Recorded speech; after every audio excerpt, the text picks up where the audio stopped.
No measurement. ইংল্যান্ডে রান্না করলে নিজের ছবি তোলা যেত। আজকে এই বাড়ির নিচ থেকে জ্যান্ত কাঁকড়া কিনেছি।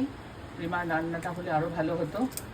ওয়াটার কালার খেতে বসে টেবিলে সবই ভালো লাগে, কিন্তু তার তৈরি করা, ব্যবস্থা করা, ইটস এ বিগ জব। কাঁকড়ার ঝালেটা আমি রান্না করবো ভাবলাম, ভীষণ গরম তো নিজের ছবিটা তুলছি না।